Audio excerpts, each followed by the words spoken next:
आज के इस वीडियो में हम लोग पेरिफेरल नर्वस सिस्टम जो कि class 9 Maharashtra board science and technology का एक बहुत सिंपल टॉपिक है वो पढ़ने वाले हैं।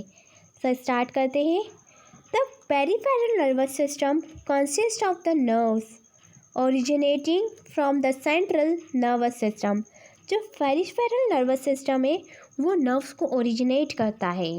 The nerves connected the central nervous system with all the parts of the body। ये पेरिफेरल नर्वस सिस्टम जो ऐसा नर्वस सिस्टम है जहाँ से नर्व्स पूरे बॉडी तक कनेक्टेड है। And they are of two type, cranial nerves and spinal nerves. So पहले अपन पढ़ेंगे क्रैनियल नर्व्स के बारे में। क्रैनियल नर्व्स होती है nerves originating from the brain are called the cranial nerves. ऐसी नर्व्स जो कि ब्रेन से ओरिजिनेट होती है उसको बोलते हैं हम cranial nerves. They are associated with the various part of the head, जो हमारे सिर के कई हिस्सों से एसोसिएट किए गई है, थोरैक्स से और एब्डोमेन से। And there are 12 pairs of cranial nerve, और क्रैनिकल पेयर्स के 12 पेयर्स होते हैं। Next spinal nerves. Spinal nerves क्या होती है? Nerves originating from the spinal cord are called the spinal nerves. ऐसी नर्व्स जिसका जो स्पाइनल कॉर्ड से निकली है वो स्पाइनल नर्व्स है। They are associated with the arms, legs, skin and some part of the body. And there are 31 parts of spinal nerves. हमारी body में 31 पार्ट्स है स्पाइनल नर्व्स के। Third one is autonomic nervous system. The autonomous nervous system consists of a nerves of the involuntary organs like the heart, lungs, stomach.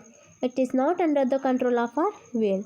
जो autonomous nervous system है वो ऐसी nerves को control करती है जो कि हमारे इनवॉलेंट्री ऑर्गन्स में, जैसे कि हार्ट में, लंग्स में, स्टमक में, और वो हमारे कंट्रोल में भी नहीं है।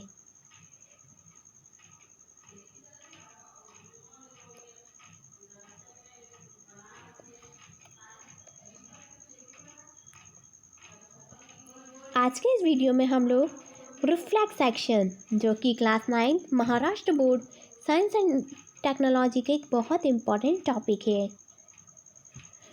So an immediate and involuntary response given to the stimulus from the environment is called reflex angle.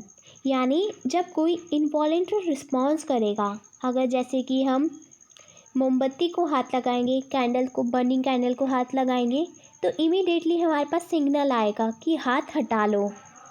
तो ये इमीडिएटली जब कोई रिस्पॉन्स देता है तो वो होता है रिफ्लेक्स एंगल। जैसे कि गर्म पानी में हाथ डाला तो हमारा ब्रेन हमको इमीडिएटली सिग्नल देगा कि हाथ हटाओ, तो ये भी हुआ रिफ्लेक्स एक्शन।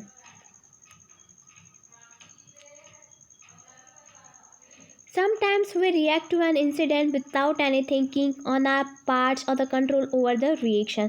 कभी कभी ऐसा होता है कि हम किसी भी इंसिडेंट पर बिना सोचे समझे रिएक्ट कर देते हैं, क्योंकि वो रिफ्लेक्स एक्शन की वजह से होता है। हमारे माइंड को पता रहता है कि क्या हमारी बॉडी के लिए सही है और क्या नहीं है।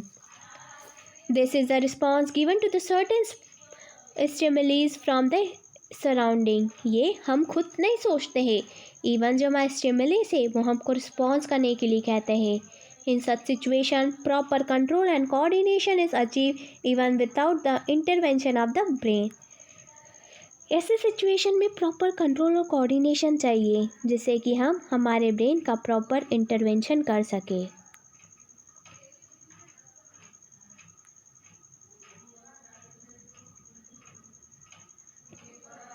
और यहाँ पर आपको डायग्राम दे रखा है रिफ्लेक्स एक्शन का।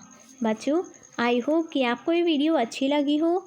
And if you have any query related to this video, then comment in comment section. Thank you. Have a nice